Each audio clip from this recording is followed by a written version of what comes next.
पल्लवी, आप सभी का ग्राम सेवा न्यूज चैनल में तहे दिल से स्वागत करती हूँ। ग्राम सेवा न्यूज चैनल महाराष्ट्र में भिवंडी, शिरडी, सूरत, नासिक, सोलापुर, बेंगलोर इन सभी शहरों में गुजराती के साथ साथ मराठी, तेलुगु और हिंदी माध्यम के द्वारा प्रसिद्ध हुए। आज ही ग्राम सेवा न्यूज चैनल को सब्सक्राइब करें, शेयर करें और लाइक करें।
కరెంటు సబ్సిడీ వెంటనే అమలు చేయాలి. కరెంట్ సబ్సిడీని వెంటనే అమలు చేయాలి. అందరికీ పని కల్పించాలి. గత కొన్ని నెలలుగా సంక్షోభాన్ని ఎదుర్కొంటూ వస్త్ర పరిశ్రమ పూర్తిగా మూతపడ్డటువంటి పరిస్థితిలో కార్మికులు ఆత్మహత్యలకి గురైనటువంటి సందర్భంలో ఇప్పటికైనా ప్రభుత్వం స్పందించి సమస్యల్ని పరిష్కరించాలి అని డిమాండ్ చేస్తూ 2 రోజులుగా రిలే నిరాహార దీక్ష కార్యక్రమాన్ని నిర్వహిస్తూ ఉన్నాం. మంత్రి గారు కానీ ముఖ్యమంత్రి గారు కానీ సమస్యల పరిష్కారం కోసం చొరవ చూపెట్టేటటువంటి పరిస్థితి లేదు. మాటల్లోనే సమస్యను పరిష్కరిస్తామని చెప్తున్నారు, చేతుల్లో మాత్రము నేతన్నకి చేయూతనివ్వనటువంటి పరిస్థితి కనబడతా ఉంది. మంత్రి గారు గత 20 రోజుల క్రితం మాతో పాటు సీతారాములు గారితో పాటు చర్చలు జరిపినటువంటి సందర్భంలో మీ సమస్యలన్నీ 10 రోజుల్లో పరిష్కరిస్తా, 2-3 రోజుల్లోనే శైలజరామయ్య గారు సిరిసిల్లాకి పర్యటనకు వచ్చి అక్కడ కార్మికులతో సమావేశం ఏర్పాటు చేసి సమస్యలను పరిష్కరించి తిరిగి వస్త్ర పరిశ్రమని తెరిపిస్తానని మాకు మాట ఇవ్వడం వల్ల నేతన్న పోరు యాత్రని వాయిదా వేసుకున్నాం. ఆ మాట ఇచ్చి ఈ రోజు 20 రోజులు దాటిన తర్వాత కూడా సమస్యని పరిష్కారం చూపడంలో మాత్రము చొరవ చూపనటువంటి పరిస్థితిలో ఈ రోజు ఈ పోరాటానికి సిద్ధమైనమని సందర్భంగా తెలియజేస్తున్నాం. ఈ పోరాటం, ఈ రిలే నిరాహార దీక్ష, ఈ కార్యక్రమాలు ఇది ఇప్పటితో ఆగేది కాదు. ఈ రోజు అసెంబ్లీ సమావేశాలు ఈ రోజు ప్రారంభమైనాయి. ఈ అసెంబ్లీ సమావేశాల్లోనే సిరిసిల్లాకు సంబంధించినటువంటి మొత్తం రాష్ట్ర వ్యాప్తంగా ఉన్నటువంటి కార్మికుల సమస్యల మీద ఒక ప్రత్యేకమైనటువంటి ఎజెండా పెట్టి చర్చించి ఆత్మహత్యలకి, ఆకలి చావలకి, వలసలకి పోయినటువంటి సిరిసిల్లాని రూపొందించే పద్ధతిలో చర్చ జరగాలి. ఆ విధమైనటువంటి చర్చ జరిగి బడ్జెట్ లో నిధులు కూడా కేటాయించాలి. ఈ రాష్ట్ర ప్రభుత్వం రేపు బడ్జెట్ ని 25వ తేదీన ప్రవేశపెట్టబోతా ఉంది. ఆ బడ్జెట్ సమావేశంలోనే బతుకమ్మ చీరల పథకానికి కొనసాగిస్తామని బడ్జెట్ లో ప్రభుత్వం ప్రకటించాల్సినటువంటి అవసరాన్ని ఈ సందర్భంగా డిమాండ్ చేస్తున్నాం.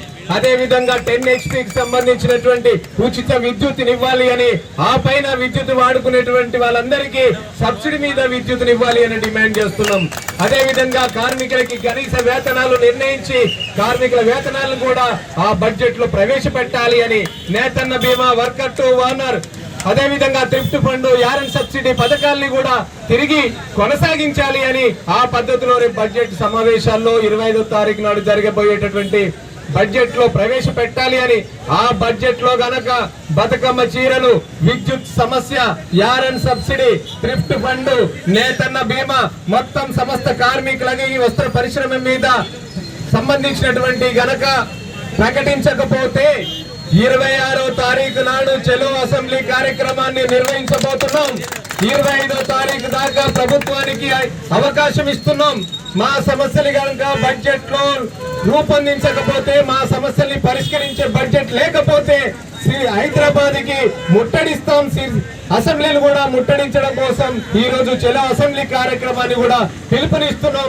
ఆ చలో అసెంబ్లీ కార్యక్రమానికి వస్త్ర పరిశ్రమ మీద ఆధారపడినటువంటి యాజమాన్యం కావచ్చు, ఆసాములు కావచ్చు, వైపని కార్మికులు కావచ్చు, వార్పిన్ కార్మికులు కావచ్చు, పవర్ లూమ్ కార్మికులు కావచ్చు, సిరిసిల్ల బతకాలని కోరుకునే ప్రతి ఒక్కరూ చలో అసెంబ్లీ కార్యక్రమానికి రావాలి.